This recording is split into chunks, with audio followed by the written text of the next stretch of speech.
தான் தங்கியிருந்தோம். மலையிலலாம் இங்கே தான் தங்கியிருந்தீங்களா? என்ன ஊருங்க? சொந்த ஊரா? ஆ, சொந்த ஊர் வில்லியனூர். வில்லியனூர், பாண்டிச்சேரி. ஏங்க வந்தீங்க? ஊருக்காக அப்படியே வருவோம். ஆ, வந்து சீசனுக்காக கோழிக்கரை அது இப்படி. ஆதார் கார்டு எதாவது கையில் வச்சுருக்கீங்களா? ஆசிரமத்தில் சேர்த்து விட்றேன். இல்லைங்க ஐயா, இப்போ தான் அட்டுன்னு போயிருக்காரு. ஒரே ஒரு இது தான் இருக்குது. என்ன இருக்குது?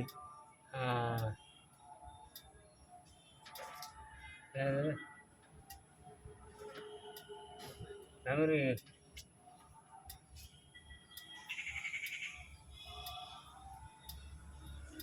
சரி, என்ன செய்யணும் உங்களுக்கு? ஏன் அப்புறம் இங்கேயே ஒரு வாரமாக இங்கேயே படுத்துருக்கிறதா எனக்கு தகவல் சொன்னாங்க.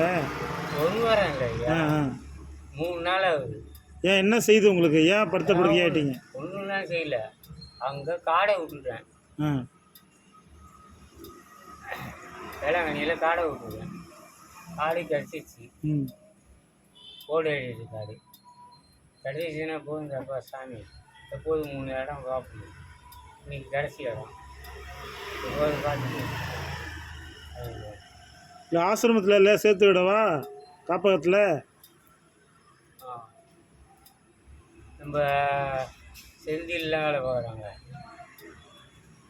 ம், செந்தில், பாலாஜி, ம். அவங்களுக்குள்ள எனக்கு ரொம்ப பழக்கம். நானும் இருந்திருக்கேன். போய் சேர்த்து விடவான்றேன்.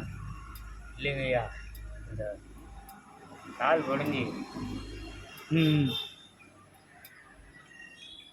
அதனால் படிக்கட்டு ஏற முடியும். மாட்டேங்கிறாங்க. இங்கே இருக்குது பக்கத்தில், இதோ இந்த இதுக்கு பக்கத்துலேயே இருக்குது. ஐயா வணக்கம். சொல்லுங்கள், என்ன செய்யணும் உங்களுக்கு? நாளைக்கு ஒரு நாள் ஆ, அப்படியே இருந்துட்டு இங்கே ட்ரெயின் ஏறி ஓடிடுறேன்றீங்க. அவ்வளோதான். அவ்வளோதான். சரி, நல்லபடியாக கிளம்புங்க. உங்கள் பேர்? முருகேஷ். அப்பா பேர்? முருகன். முருகன். வில்லியனூரில் எங்கே? வில்லியனூரா? வில்லியனூர் தான் ஐயா. சொந்த ஊர் வில்லியனூர் தானா? வீட்டில் வேறு யாராவது இருக்காங்களா? அம்மா இருக்கிறாங்க. பசங்க, மனைவி பார்த்துக்கிற மாதிரி யாரும் இல்லையா? அம்மா என்ன பண்ணுறாங்க? அம்மா வயசானவங்க தான். ஆ, அவங்களுக்கு எதுனா வேலைக்கு போய்ட்டு எதுனா பார்த்துன்னு இருந்துக்கலாம்ல? நாங்கள் அவங்களுக்கு கிடைக்குது, அவங்க சாப்பிட்டு போக போகிறாங்க.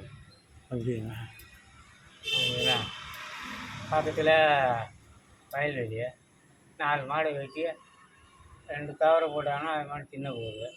பக்கத்தில் வீட்டில் இருக்கிறவங்க வேலை செய்ய போகிறாங்க. அவங்க மாடு வாங்கிட்டு சரி. இந்த வீட்டில் உள்ளவங்க எனக்கு ஃபோன் அடித்து சொன்னாங்க, இந்த மாதிரி இருக்கு, அவங்கள கொண்டு போய் ஆசிரமத்தில் சேருங்கன்னு சொன்னாங்க. பிரேமா மேடமா? ஆமாம், இந்த கடை வச்சுருக்குறாங்களா அவங்க, ஸ்கூலுக்கு நேராக அந்த கடை வச்சுருக்குறாங்களா அவங்க, அதான் எனக்கு சொன்னாங்க. அதுக்காக தான் கேட்க வந்த. காப்பகத்தில் சேர்த்து வரேன், போய் இருக்கியா? சரி, நல்லது. சரி, உங்கள் விருப்பப்படி நல்லபடியாக ஊர் போய் சேருங்க. சரி, நல்ல வேலை. மெல்லடி சொல்ல வேண்டானே, அவங்க எது வந்தாலும் எனக்கு செய்வாங்க.